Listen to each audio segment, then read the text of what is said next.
Thanks to the cooperation between Unilever, IDH and ourselves, today we have been able to establish 3,400 farmer field schools. We have been able to train 86,000 farmers across the country, and these farmers have been able to impart knowledge to another 560,000 farmers across the country.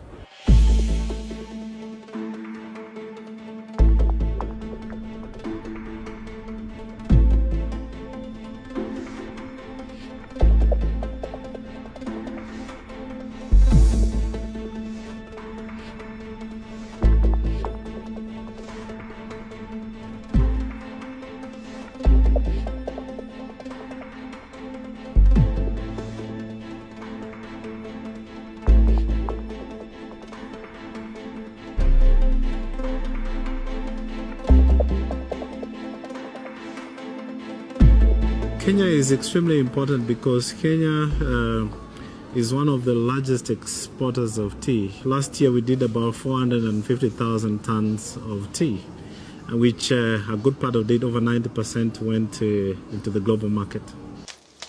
As a company, if you look at our strategy, we have identified three key pillars.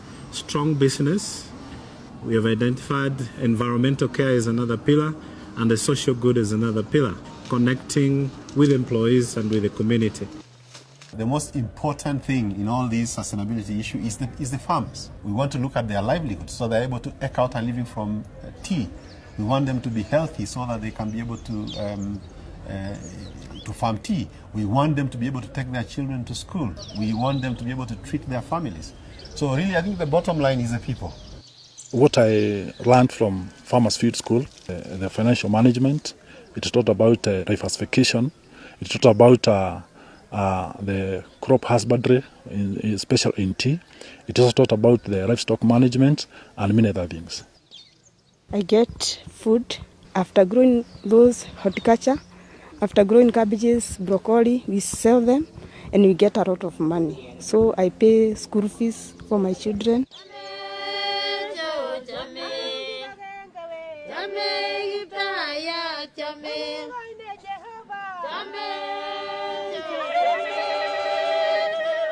The project that Unilever and PTPN3 is about the inclusion of the independent smallholders into the sustainability practices.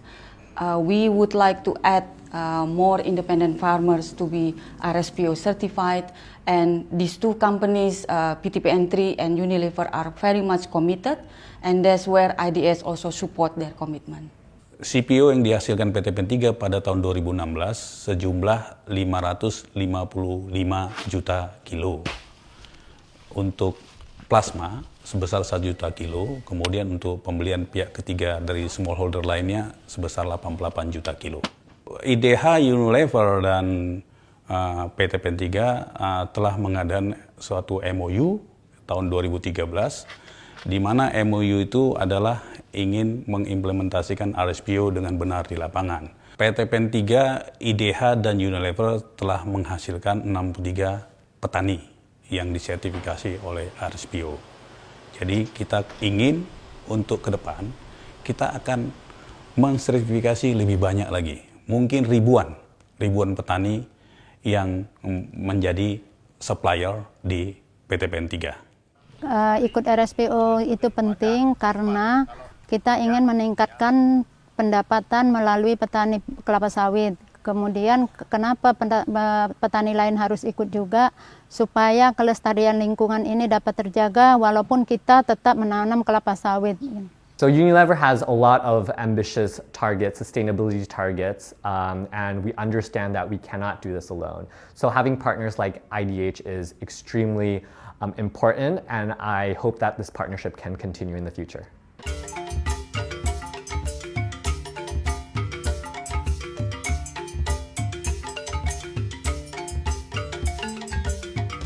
With the forest, we have a well-distributed rainfall throughout the year.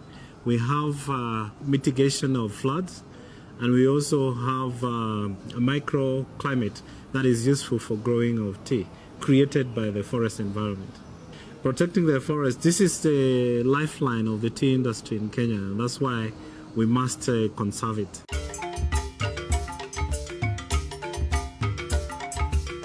We work with Unilever in the platform that we have convened around gender and gender-based violence in the Kenyan tea sector, together with other tea companies as well as expert organizations. The percentage of women has grown in the last few years. When I joined in 2001, there were only 3 ladies in the management level, but right now every factory has at least 1 lady in the management position in the factory. The Gender Empowerment Platform by IDH is a very important platform for us. It's a learning platform. It's a platform where we go to share best practices, where we go to learn from each other, where we are able to scale and strengthen the models that we have in our various businesses as in the tea industry.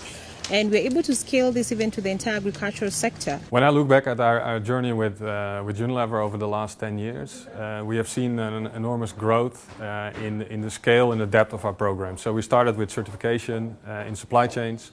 By now we have moved to very complex issues, such as living wage, sexual harassment, heavy agrochemical use, deforestation in supply chains. And I think this was a very remarkable journey.